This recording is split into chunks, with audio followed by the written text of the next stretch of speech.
가지고 옆에 있는 분들에게 서로 축복하겠습니다. 복음은 능력입니다. 한번 해보실까요? 복음은 능력입니다. 아주 진귀한 보석도 그 보석을 알아볼 줄 아는 사람에게만 가치가 있는 것입니다. 복음도 마찬가지입니다.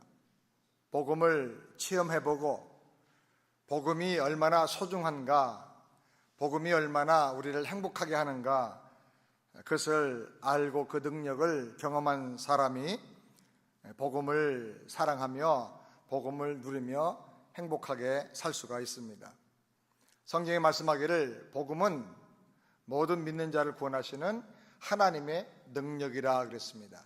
한마디 좀 더 쉽게 말하면 복음은 능력이다, 그 말입니다. 한번 따라서 합니다. 복음은 능력이다. 능력이라고 하는 것은 아는 것으로 끝나면 안 되고 체험을 해야 됩니다. 여러분, 하나님의 복음의 그 능력을 체험하고 날마다 내가 그 능력으로 변화되며 살게 되기를 바랍니다. 하나님의 능력은 특별히 천지 창조에서 가장 강력하게 나타났습니다. 무에서 아무것도 없는 가운데서 온 세상 만물을 하나님께서 창조하셨습니다.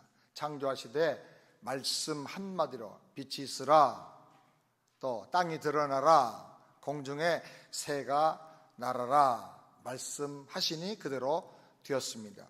절대적인 능력을 이렇게 말씀으로 창조했다, 이렇게 성경이 말합니다. 하나님의 능력은 불가능이 없는 그런 능력인 줄을 믿으시기 바랍니다. 근데 잘 생각해 보면 천지 창조의 능력보다 더 놀라운 능력이 뭐냐면 복음의 능력입니다. 왜냐하면 하나님께서 만물은 말씀 한마디로 창조하셨습니다. 그런데 우리 인간을 구원하는 이 복음의 능력은 말로만 안 되니까 하나님께서 직접 오셔서 자기 생명을 내어주시면서까지 우리를 구원하시고 살려주신 것입니다. 그렇기 때문에 인간을 구원하는 것은 말로만 안 된다는 거예요. 하나님이 자기 생명을 주시면서 우리를 구원해 주시고 죄값을 치러 주시고 우리에게 영원한 생명을 주셨습니다. 그러므로 복음은 천지 창조에서 나타난 하나님의 능력보다 더 강력한 하나님의 능력이 나타난 것이다. 여러분 믿으시길 바랍니다.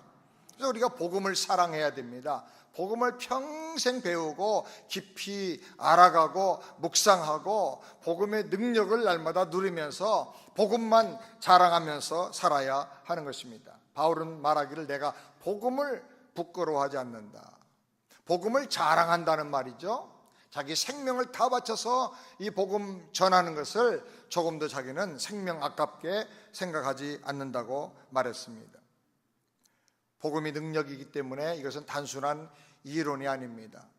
복음은 단순한 사상이나 어떤 인간의 논리가 아닙니다. 내가 체험해야 되는 능력입니다. 복음은 단순히 알기만 해서는 안 되고 이 능력으로 내가 변화가 되어야 합니다. 여러분, 복음의 능력으로 변화되기를 주님의 이름으로 축원합니다. 복음의 능력으로 날마다 죄를 이기고 세상을 이기고 나의 인간의 모든 한계와 어려움을 이기고 복음의 능력으로 우리가 승리하면서 살아야 하는 것입니다. 이 복음의 능력을 내가 누리고 체험하고 살려고 하면 어떻게 되는가? 복음을 바로 듣고 하나님의 그 놀라운 사랑과 구원의 그 복된 소식을 듣고 예수님을 영접하고 믿어야 하는 것입니다. 복음을 믿을 때, 예수를 영접할 때 그 복음이 내 안에 행복한 소식이 되고 기쁨의 소식이 되는 것입니다.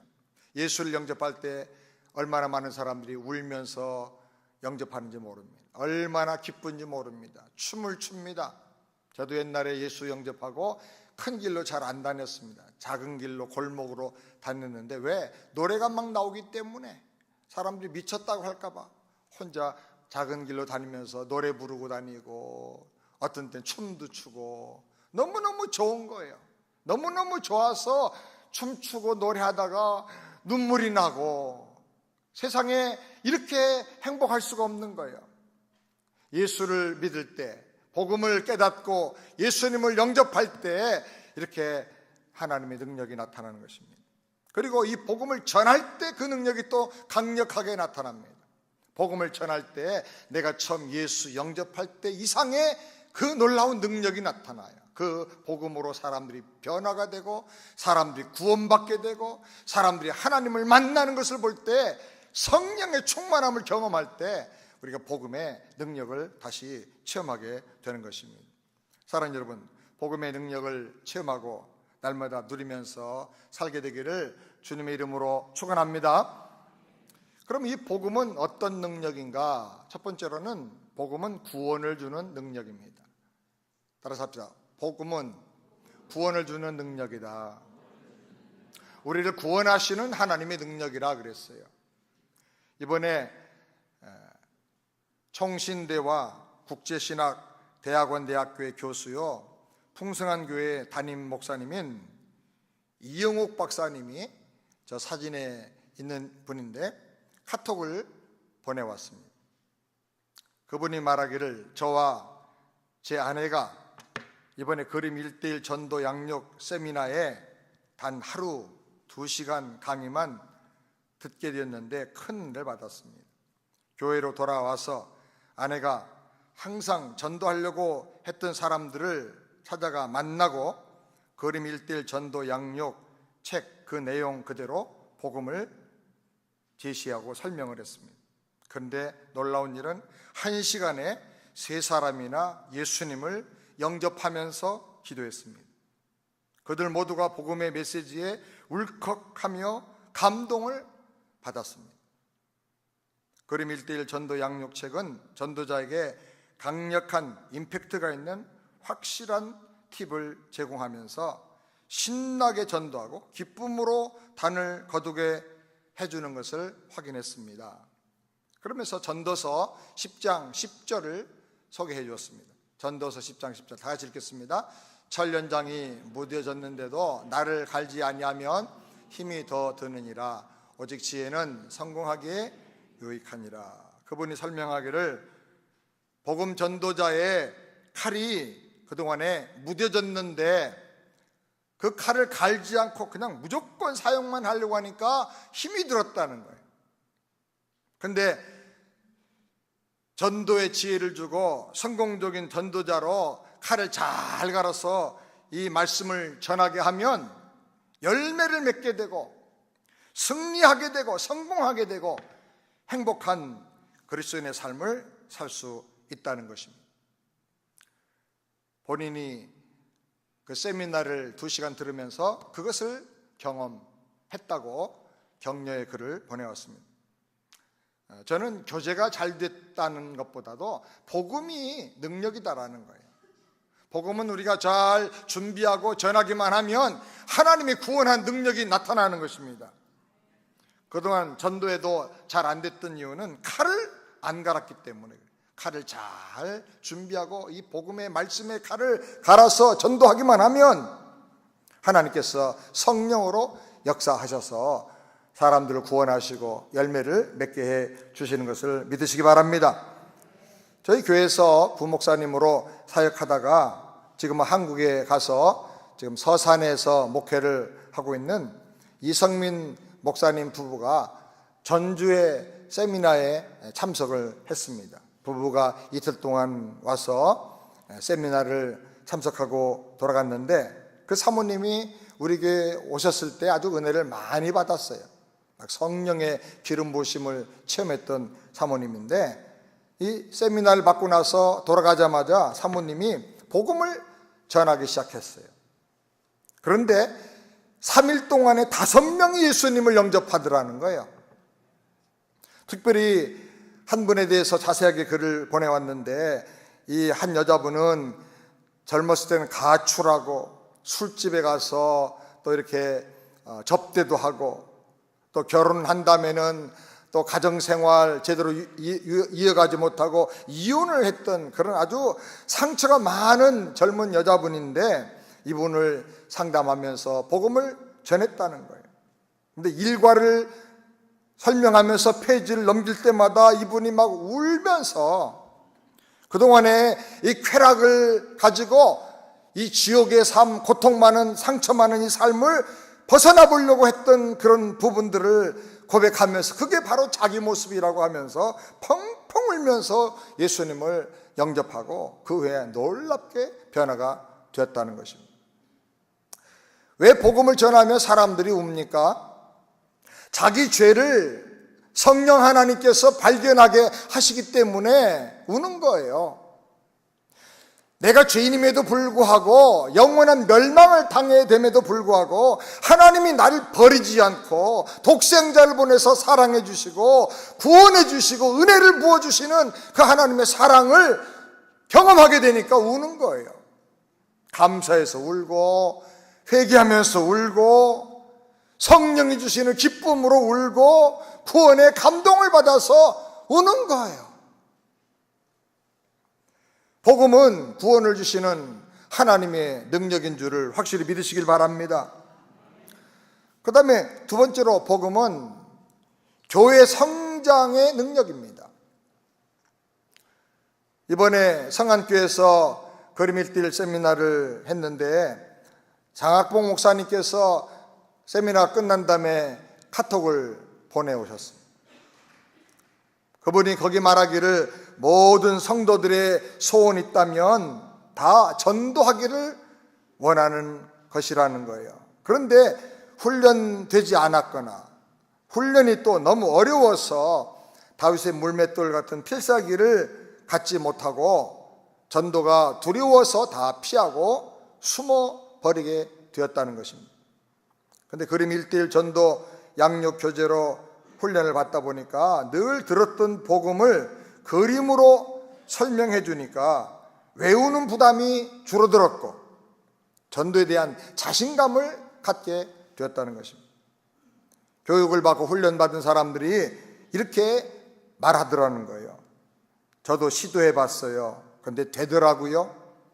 그리고 복음 전하고 싶어서 죽을 지경이고 전도 대상자를 이제는 찾아다니게 되더라고요. 오랫동안 예수를 믿었지만 이렇게 전도하고 싶고 전도해야 되겠다는 뜨거운 마음을 가지고 하루를 사는 것은 난생 처음이에요. 이렇게 성도들이 고백을 하더랍니다. 장 목사님은 이것이 이 교재가 갖고 있는 매력이라고 격려를 보내왔습니다. 장 목사님은 세미나가 끝난 다음 주간부터 바로 식기 전에 우리도 전도 훈련하자. 그래가지고 금요일 날 25명, 토요일 날 25명 정원으로 모집을 했는데 60명씩 모였대요. 전에는 성안교회 출석 성도가 약 1000명, 주일날 어른이 1000명 정도 모인다고 저한테 말씀을 했는데 이번에 카톡 온 거 보니까 이제는 1500명이 넘어갔다는 거예요. 몇 주 만에. 놀라운 일이죠. 성도들이 복음을 전하면서 복음의 기쁨과 행복을 그렇게 누리고 사는 거 처음 봤다는 거예요. 목사님 말하기를 행복해서 죽겠대요. 그런 말을 들으니까 저도 행복해요. 우리 교회 집사님의 어머니 권사님이 거기에 권사님인데 백 권사님이 하는 말씀이 보통 부흥회는 은혜 받고 감동 받고 한두 주 지나가면 다 식어버리는데 이 복음 전도 세미나는 이렇게 교회를 막 그냥 이렇게 놀랍게 만들 줄 몰랐다고, 너무나 다르다고. 여러분 그것은 이유가 뭐냐면 복음이기 때문에 그래요. 복음이 능력입니다. 아멘. 전주예담교회 조재순 목사님도 글을 보내주셨는데 전도에 왕도가 없다고 하지만 근본에 그림 1:1 전도 양육 교재는 차원이 달랐습니다. 강의를 듣고 전도를 시연할 때 많은 성도들의 눈에서 눈물이 흐르는 것을 보았습니다. 복음에 하나님의 능력이 있다는 사실을 현장에서 직접 체험하게 되었습니다. 이제 우리 성도들이 복음을 전하는데 강력한 신무기를 들려주셔서 하나님께 감사합니다. 저는 확실히 믿습니다.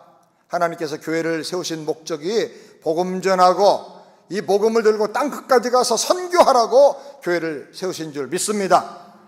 복음은 교회를 성장하게 하고, 복음은 교회를 건강하게 만들고, 복음은 교회가 건강하다는 말은 성도들이 다 건강해지고 행복해지고 능력이 있게 된다는 말입니다. 그것이 바로 하나님의 복음인 것입니다. 아멘. 그 다음에 세 번째로 복음은 가정 행복의 능력입니다. 제가 한국에 가니까 아주 이런 유머가 있었어요. 남편과 대통령이 공통점이 있답니다. 첫 번째로는 내 손으로 골랐는데 너무나 싫다는 거예요. 여러분 벌써부터 웃으면 어떻게 해요? 그 다음에는 종종 뒤통수를 친답니다. 세 번째는 안에서는 싸우고 밖에서는 착한 척 한답니다. 네 번째로 꿀떡같이 약속을 지키지 않는답니다. 다섯 번째, 아직도 내가 자기를 사랑한 줄 안답니다. 여섯 번째, 내 말은 죽어라고 안 듣고 지 마음대로 하다가 패가 망신한답니다. 일곱 번째로, 헤어지려고 하면 그 절차가 너무나 복잡하답니다. 그런데 또 이런 얘기가 있어요. 마누라와 국회의원의 공통점이 있답니다. 첫 번째, 하여간 말이 많답니다. 두 번째, 내가 선택했지만 후회하고 있다는 것입니다. 세 번째, 보통 때는 아는 채도 안 하다가 필요한 게 있으면 다가와서 아양을 떤답니다. 네 번째로, 할 일이 많아 바빠 죽겠는데 매일 노는 것만 같답니다. 다섯 번째로, 말로는 상대가 안 된다는 겁니다. 여섯 번째, 내 돈을 쓰면서 항상 당당하답니다. 일곱 번째로, 돈을 너무나 좋아한답니다. 근데 여기 아주 제 마음에 탁 이렇게 충격을 준 게 있어요. 마누라가 국회의원보다 나은 점 하나가 있답니다. 뭔지 아세요? 밥은 해준다는 겁니다. 이런 세상 이야기를 서로 주고받으면서 사람들이 공감하면서 웃는다는 거, 이게 참 문제예요. 국회의원이 남편보다 나은 점이 하나가 있대요. 뭔지 아십니까? 4년마다 갈아치울 수가 있답니다. 참 슬픈 이야기죠. 많은 사람들이 사랑해서 결혼했는데 학교도 좀 다닐수록, 학년이 높아질수록 아는 게 많아져야 되잖아요. 배우는 게 많아져야 되는데 어떻게 된 일인지 가정생활은 사랑해서 결혼했는데 세월이 지나갈수록 점점 사랑이 식어져요. 점점 갈등이 많아져. 나중에는 왼수라 그래요. 저 왼수, 아주 왼수 덩어리, 그러면서. 이 세상에 방법이 없는 것 같아요. 그런데 복음을 듣고 예수를 영접하면 달라집니다. 둘 중에 한 사람이라도 복음을 체험하고 예수를 영접하면 달라져요. 남편이 볼 때 아내가 불쌍해 보이고 아내가 볼 때 남편이 불쌍해 보이는 거예요. 그동안에는 저 인간 만나서 내 팔자가 다 엉망진창이다 그랬는데 예수 믿고 나서 영이 밝아져서 보니까 참 저 사람 나 같은 존재 만나가지고 정말 너무 고생 많이 한다, 불쌍한 마음이 드는 거예요. 혹시 허물이 보이면 예수님처럼 나도 저 사람의 허물을 대신 담당하고 덮어주면서 살아야지. 예수님 마음이 내 마음이 되는 거예요. 그래서 사랑하게 되고 조금이라도 더 섬겨주게 되고 기도해주게 되고 격려하게 되고, 그래서 점점 행복한 가정이 되게 되는 것입니다. 가정 행복의 비결은 다른 거 아닙니다. 복음의 능력으로 하나가 되는 것인 줄을 믿으시기 바랍니다. 그 다음에 네 번째로, 복음은 기쁨과 건강의 능력입니다. 저는 이번에 이 복음의 능력을 정말 실제로 많이 체험을 했습니다. 그래서 오늘 설교는 이론이 아니고 제가 다 경험한 얘기들을 실례를 들어서 말씀을 드립니다. 계산을 해보니까 이번에 우리 성도님들이 기도해 주시는 가운데 23일 동안 50시간의 세미나를 하면서 다녔어요. 서울에서 전주로, 또 수원의 기도원으로, 캄보디아로, 또 수원의 교회로 이렇게 다니면서 어떻게 보면 정말 누구 말대로 살인적인 일정을 소화를 했습니다. 하루에 6시간씩 계속 이어서 세미나 한 날도 여러 날 됩니다. 제가 개인적으로는 이런 생각을 했어요. 내 생애에 마지막으로 드릴 수 있는 초인적인 헌신이다. 앞으로 세월 가고 나이 더 들면 언제 이렇게 헌신해 보겠는가. 죽음은 죽을 수도 있겠다. 지쳐서 돌아오더라도 이번에 복음을 위해서 한번 내가 할 수 있는 온전한 헌신을 한번 해보자. 아주 저는 나름대로 비장한 마음을 가지고 개인적으로는 기도를 했습니다.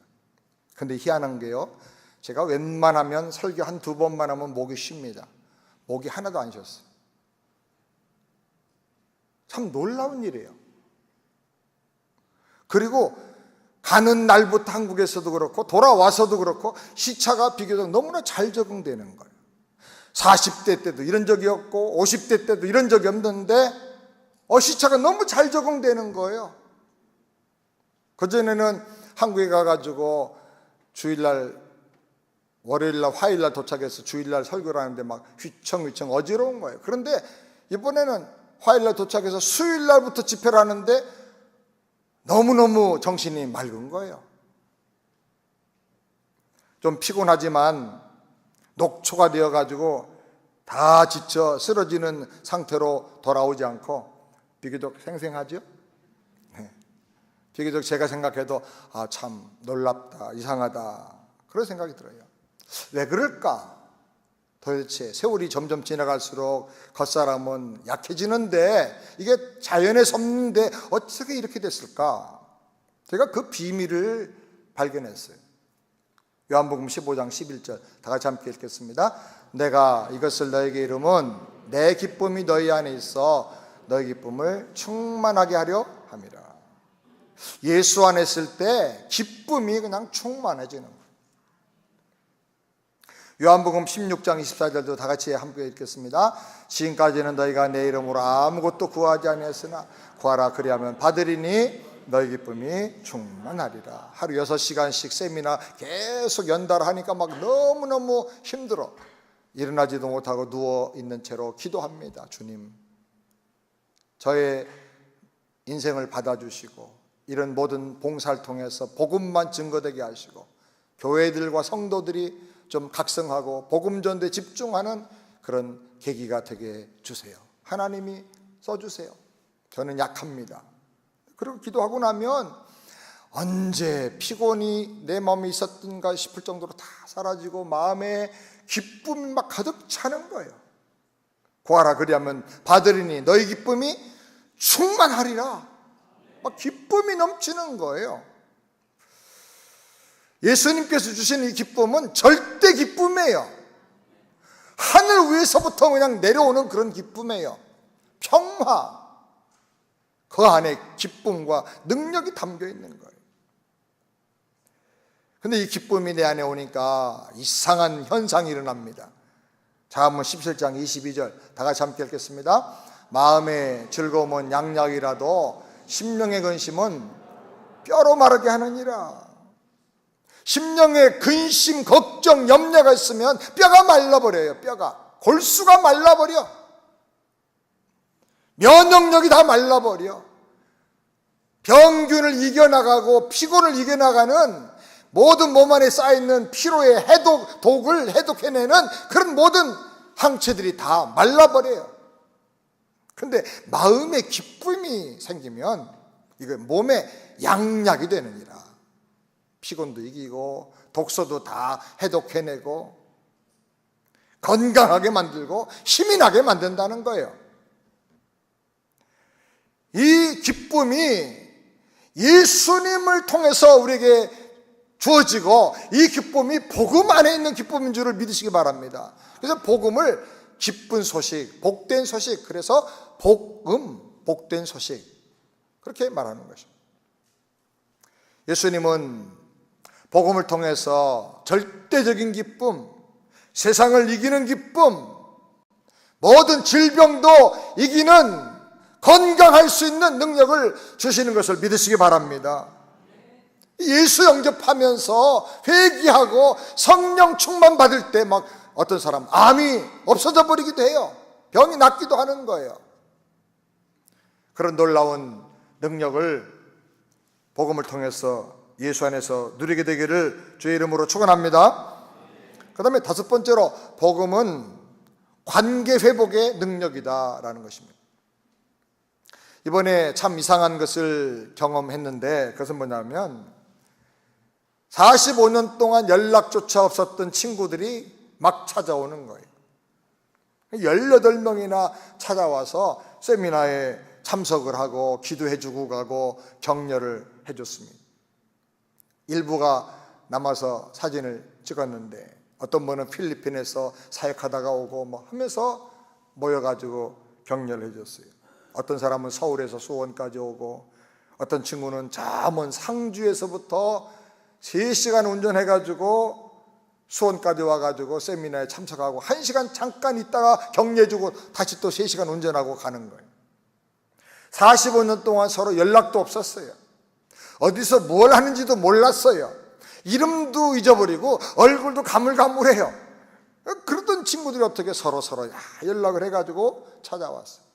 어떤 사람은 사과를 사가지고 오기도 하고 어떤 사람은 봉다리에다가 꽃가물 가지고 오기도 하고 그리고 열심히 세미나에 참석해서 은혜를 받고 어떤 분은 끝까지 남아서 은혜를 받고 뜨거운 격려를 보내주는 거예요.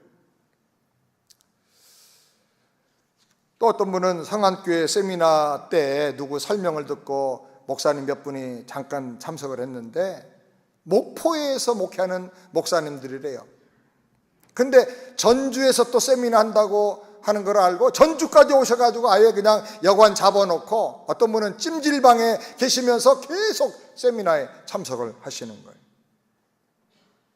지치지 말라고 각종 비타민과 보약도 보내주고 제가 이렇게 보면서 멀리 있던 사람이 가까워지고 모르던 사람이 가까이 다가오고 지나가던 사람이 가까이 오고 이게 참 복음의 능력이구나. 성경에 보니까 예수님께서 십자가로 말미암아 원수된 것을 다 패해버리고 무너뜨려 없애버리고 우리를 하나 되게 하셨다. 한 세 사람을 지어서 하나님께 나가게 하셨다고 말씀하고 있습니다. 인간과 인간 사이의 갈등과 막혔던 담들을 십자가로 말미암아 다 무너뜨렸다는 거예요. 복음이 관계 회복의 능력인 줄을 믿으시기 바랍니다. 정말 복음을 우리가 잘 체험하고 나면 나 같은 죄인도 용서해 주시고 하나님 자녀 삼아주신 그 은혜를 생각할 때 내가 용서 못해 줄 사람이 없고 이해 못해 줄 사람이 없고 품어주지 못할 사람이 없는 거예요. 그래서 우리가 복음을 체험하면 서로 용서해 주게 되고 품어주게 되고 또 사랑해 주게 되고 축복해 주게 되고 그래서 먼 관계가 가까워지고 하나가 되는 것입니다. 사랑하는 여러분, 혹시라도 관계가 회복돼야 될 사람이 있습니까? 갈등으로 멀어진 사람이 있습니까? 부부간에 담이 쌓여 있습니까? 마음의 벽이 있습니까? 십자가로 말미암아 다 무너뜨려지고 하나 되기를 주의 이름으로 축원합니다. 그 다음에 여섯 번째로 복음은 세계 선교의 능력입니다. 캄보디아 선교대회에 이번에 30여 명의 선교사님들이 참석을 하고 100명가량의 현지 목회자들이 참석을 했습니다. 그들은 복음을 배우면서 울고 감동하고 뜨겁게 열광을 했습니다. 내년에도 그림 1:1 양육 전도 교재를 캄보디아로 전체를 다 번역하고 책으로 출판을 해서 1000명 이상 모여서 이 현지 지도자들을 좀 훈련을 해달라고 부탁을 했습니다. 선교사 연합회가 적극적으로 나서서 이것을 번역을 하고 교재를 만들고 그 일을 해보겠다고 합니다. 많은 분들이 말하기를 선교사와 선교지에서 정말 필요한 것은 돈도 아니고 건물도 아니고 정말 필요한 건 뭐냐? 복음의 능력이라는 거예요. 복음의 능력. 캄보디아는 우리가 잘 아는 대로 폴포트 정권이 들어서서 공산주의로 가면서 공산혁명을 일으켜가지고 300만 명을 죽였어요. 부자들과 지식인들과 종교 지도자들을 다 죽이고, 안경을 쓴 사람들은 책만 읽어서 안경 썼다 그래가지고 안경 낀 사람도 다 잡아 죽였어요. 그래서 킬링필드 때 300만 명이 죽어서 웅덩이 속에 다 수렁 속에 묻혀 있는데, 그걸 찾아내가지고 거기 관광지를 만들었어요. 그 유적지를 가보면 막 그냥 그 탑에 뼈들이 얼마나 많이 있는지 몰라요. 정말 어떤 사람 거기 갔다 와서 며칠 동안 밥을 못 먹었다고 할 정도로 정말 처참하게 그렇게 사람들을 죽였어요. 그래서 지금 그들은 공산당을 너무 싫어해요. 그리고 불교도 믿을 수가 없다는 거예요. 교회가 와서 복음을 전해주고 우리 자녀들을 제대로 가르쳐달라고 요청을 합니다. 참 이상한 나라예요. 현지인들이, 주민들이 선교사에게 요청을 해서 여기 와서 학교를 세워달라, 여기 와서 기독교 학교를 세워주고 복음으로 아이들을 가르쳐달라, 교회를 세워달라, 이렇게 요청을 해요. 그래서 한국의 어떤 장로님 부부는 교장 선생님으로 평생을 근무하다가 은퇴를 했는데 퇴직금 다 모아가지고, 재산을 다 모아가지고 이 캄보디아 가서 학교를 세웠어요. 유치원 세우고 국민학교, 중학교, 고등학교까지 세웠어요. 얼마나 건물을 잘 지었는지 몰라요. 그리고는 평생을 거기서 헌신하다가 이제 몸이 약해져 가지고 더 이상 내가 감당할 수 없다고 해서 다른 분을 세우고, 현지인들이 말하기를 이제 교회도 세워달라는, 교회도. 지금 그들에게 가장 필요한 게 뭐냐 하니까 복음이래, 복음. 복음을 바로 가르쳐 줄 수 있는 사람이 필요하다는 거예요. 캄보디아는 지금 중국은 선교사들 다 쫓아냈습니다. 거의 다 지금 쫓겨났어요. 그래서 이 선교사님들을 통해서 재정을 지원해가지고 교회를 수도 없이 세웠는데 이 교회가 다 지금 문을 닫게 생겼고 현지인들에게 넘어가 버리게 생겼어요. 복음을 전하고 사람을 키워야 되는데 이 건물 세우고 프로젝트를 중심으로 한 것들은 다 지금 공산당에게 넘어가게 생겼어요. 인도도 지금 그렇게 되고 있습니다. 많은 인도 선교사님들이 다 쫓겨나서 대부분 다 주변으로 흩어지고 있는데 캄보디아로 많이 몰리고 있어요. 베트남도 지금 그런 상황으로 가고 있다고 그럽니다. 그런데 캄보디아는 현지인들이 선교사님들을 너무나 환영하는 거예요. 언제까지 문이 열릴지 모르지만은 현지인들이 찾아와서 선교사님에게 우리 마을에도 학교를 세워달라, 우리 마을에도 교회를 세워주고 우리 아이들을 제대로 가르쳐달라고, 교육해달라고 그렇게 요청을 합니다. 제가 미국에서 왔다고 하니까 미국에서 오리지널 영어를 잘하는 그런 젊은이들 좀 보내줘가지고 우리 학생들 좀 가르쳐달라, 단기 선교팀들 보내주고 6개월이든 1년이든 와서 좀 아이들을 가르쳐주고 복음을 전해주면 좋겠다고 많은 분들이 그렇게 요청을 해요. 앞으로 캄보디아가 동남아 선교의 아마 전초기지가 될 것 같아요. 지금 얼마나 복음의 문이 열렸는지 몰라요. 세계 각 나라마다 형편이 다 다르지만은 그 나라를 살리고 나라를 변화시키는 능력은 다른 데 있는 게 아니라 바로 복음에 있는 것을 여러분 믿으시기 바랍니다. 마지막 7번째로 복음은 나라 부흥의 능력입니다. 이번에 가보니까 매년 갈 때마다 좀 느끼지만 금년엔 좀 심각하게 느낀 게 뭐냐면 한국 경제가 좀 심각하게 어렵습니다. IMF 때보다 훨씬 더 어려워졌다고 합니다. 아주 경제가 바닥에 떨어져 버리고 말았어요. 골목의 상권이 다 죽어버리고 문을 닫고 불 꺼진 가게가 너무너무 많아요. 제 제자도 이것저것 잘 되는 사업을 하는데, 그런데 도저히 이 사업을 못 해먹겠다는 거예요. 저는 정치 얘기를 강단에서 잘 안 하는 편입니다. 정치 얘기가 아니라 이게 우리 복음 얘기를 하기 위해서 잠깐 설명을 하는데, 한국의 정부가 지금 소득 주도 성장 이론을 실행하려고 하는데, 이게 가진 사람들의 재산과 부를 가난한 사람들에게 나눠주자는 이론이에요. 소득이 없는 사람들에게 소득을 좀 높여줘가지고, 그래서 그것으로 우리 국가가 성장하자는 이론입니다. 근데 문제는 뭐냐면 적극적으로 수입이 늘어나게 경제활동을 해야 되는데 기업들은 활동하는 것을 자꾸 제한이 되게 하고 경제 양은 늘어나지 않는데 자꾸 나누기만 하는 거예요. 나누기만. 그러니까 대기업들이 위축되고 투자를 안 하는 거예요. 성장도 하고 성장한 다음에 분배를 해야 되는데, 예를 들어서 피자를 많이 먹고 싶으면 피자를 한 판 시켰던 걸 두 판 시키고 세 판 가져와서 더 많이 나눠 먹어야 되는데 네 거 뺏어서 여기다 주고 하면서 그렇게 하니까 피자는 똑같은데 그냥 그것만 가지고 나누려고 하니까 경기가 어려워진 거예요. 성장도 하고 분배도 해야 되는데 이 경제 성장론이라고 계획을 했는데 내용을 보니까 성장이 아니고 그냥 분배론이 돼버려요. 분배론이. 이상은 좋아요. 못 가진 사람들도 다 같이 어느 정도 평등하게 살 수 있도록 도와주자 하는 거, 이상은 너무 좋은 것이죠. 그런데 문제가 뭐냐면 이걸 강제로 제도로 하려고 하니까 이게 문제가 되는 거예요.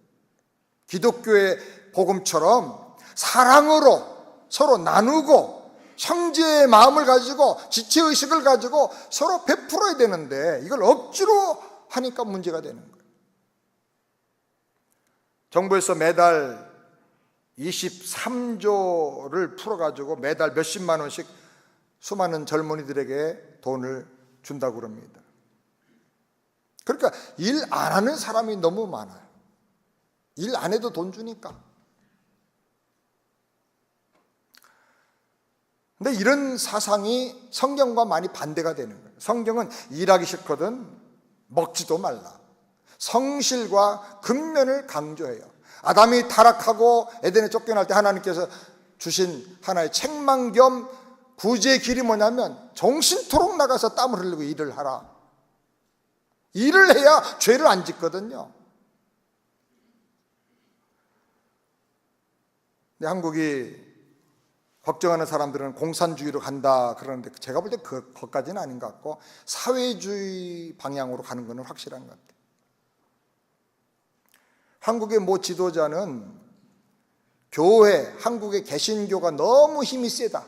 그래가지고 우리가 가려고 하는 이 사회주의 방향을 자꾸 막으니까 개신교, 교회의 힘을 10분의 1 정도로 줄여야 된다. 이렇게 공식적인 발언을 어느 모임에서 했다 그래요. 거기 참석한 사람한테 제가 직접 들었어요. 그래서 그런지 언론마다 교회를 공격하고 파헤쳐가지고 물론 문제가 있긴 있겠죠. 비리를 막 너무나 확대해서 들춰냅니다. 사실은요, 불교는 전국의 산과 도시에 엄청난 재산을 갖고 있어요. 그런데도 문화재 관리 보호라는 명목으로 엄청난 국가 예산으로 전폭 지원을 해줍니다. 전국의 좋은 산마다 설악산이니 무슨 지리산이니 뭐 속리산이니 뭐 입장료를 받는데 그 입장료 대부분을 다 절이 가져갑니다. 근데 이런 거 하나도 말하지 않습니다.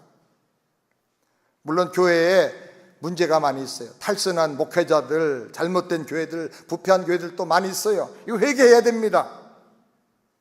그런데 문제는 너무나 균형을 잃어버리고 교회에 흠집을 내는 기사만 계속 확대하고, 그래서 백성들의 마음이 교회와 복음으로부터 점점 멀어지게 만든다는 거예요. 어떻든 간에 중요한 것은 교회가, 우리 성도들이 정신 차리고 회개하고 핵심 본질로 돌아가야 됩니다. 아멘. 빌미를 주면 안 되는 거죠. 그리고 복음을 전해야 돼. 복음을. 제가 가서 이번에 목사님들한테 그랬어요. 제가 수십 년 목회를 하면서 어느 순간에 회개한 것은 내가 목회 비슷한 것을 했지 목회를 제대로 못했다. 목회 비슷한 걸 한 거예요. 프로그램하고 뭐 프로젝트를 하고 했는데 목회 비슷해서 사람들 혹시 모으고 숫자 모으고 하는 데는 도움될지 모르지만은 정말 영혼을 복음으로 살리고 변화시키는 그런 핵심적인 목회를 못했다. 이제 우리가 정신을 차리고 회개하자, 그렇게 고백을 했습니다. 정신 차리고 회개하고 복음의 본질로 돌아가지 않으면 앞으로 20년 이내에 한국교회는 절반도 안 남을 것입니다. 이민교회는 더 비참하게 될 것입니다. 복음만이 교회를 부흥시키고 나라를 발전시킬 수가 있습니다. 아멘. 한국의 나라 발전은요, 복음의 부흥과 교회 부흥과 너무나 밀접하게 연결되어 있어요. 복음이 힘있게 증거될 때, 교회가 잘 건강하게 성장할 때 한국 나라도 경제적으로 모든 면에서 발전했어요. 이건 한국만이 아닙니다. 영국도 그랬고, 독일도 그랬고, 화란도 그렇고, 프랑스도 그렇고, 호주도 마찬가지고, 미국도 마찬가지예요. 복음으로 말미암아 사람들이 변화될 때, 사회가 거룩해질 때, 서로 사랑하게 될 때, 성실하게 될 때, 교회가 부흥할 때 나라도 발전하게 된 거예요. 우리가 미국에 살면서 우리가 살고 있는 미국 나라를 위해서도 기도해야 되겠고, 더 심각한 한국을 위해서도 지금 정말 간절히 우리가 기도해야 될 줄 믿습니다. 이번에 돌아오기 전에 우연찮게 한국의 지도자들 몇 분과 함께 식사를 하게 됐습니다. 63빌딩 위에 이렇게 초청이 돼가지고 가운데에 계신 분이 반기문 전 유엔 사무총장이고, 또 그 옆에 천하민 조영원 장로님이고, 또 저쪽엔 또 합참의장이시고, 여기는 김장한 목사님, 그리고 또 대기업의 총수 두 분 이렇게 같이 식사를 하면서 1시간 넘게 대화를 나누게 됐습니다. 이런저런 대화를 하는데 결론은 뭐냐? 결국은 우리가 정신 차리고 복음의 본질로 돌아가야 된다는 것입니다. 물론 반 총장님이나 다른 분은 아직 크리스찬은 아닙니다. 이 사회가 신뢰하는 사회로 돌아가야 된다. 서로 공격하고 잡아넣고 그런 사회가 아니라 서로를 존중해주고 세워줄 줄 아는 인재를 만들어내는 그런 사회로 돌아가야 된다는 것입니다. 복음이 나라가 살 길입니다. 아멘. 하나님 축복의 핵심이 뭐냐? 복음입니다. 한국교회가 회개하고 교회가 회개한다는 말은 우리 성도 개개인이 회개한다는 말이에요. 그리고 우리가 복음의 본질로 돌아가야 돼요.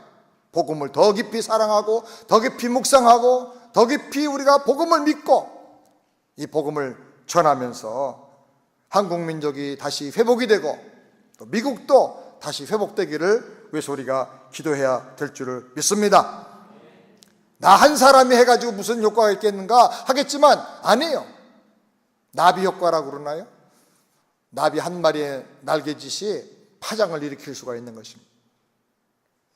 우리 세안교회가 이 일에 먼저 앞장서서 쓰여지게 되기를 바랍니다. 다음 주일은 추수감사절입니다. 감사절에 우리가 무엇을 감사해야 될까? 감사할 게 많이 있겠죠. 그러나 정말 근본적인 핵심은 복음을 인한 감사를 해야 되겠어요. 복음이 나를 구원하고 복음으로 나를 행복하게 만들고 복음으로 나를 변화시켜 주시고 우리 가정이 복음 안에 하나가 되고 우리 가정이 복음으로 말미암아 날마다 건강하게 하나님 나라 비전을 가지고 살게 된 거, 이것이 얼마나 큰 축복입니까? 복음 신앙을 헤아리면서 감사 제목들을 다 헤아리고 감사하게 되길 바라고, 이 복음을 더욱 사랑하고 복음을 힘써 전하는 우리 모든 생애가 되기를 주의 이름으로 축원합니다. 기도하겠습니다. 하나님 아버지, 복음이 하나님의 가장 큰 능력인 줄을 믿습니다. 이 복음으로 말미암아 날마다 승리하게 하시고 내가 변화되게 하시고 우리 가정도 변화되게 하시고 우리 자녀들의 미래도 비전이 있게 하여 주시옵시고 우리 교회도 성장하게 하시고 세계 선교가 이루어지게 하시고 이 미국 땅도 변화되고 또 한국의 나라도 변화되게 하여 주시옵소서. 예수님의 이름으로 기도하옵나이다. 아멘.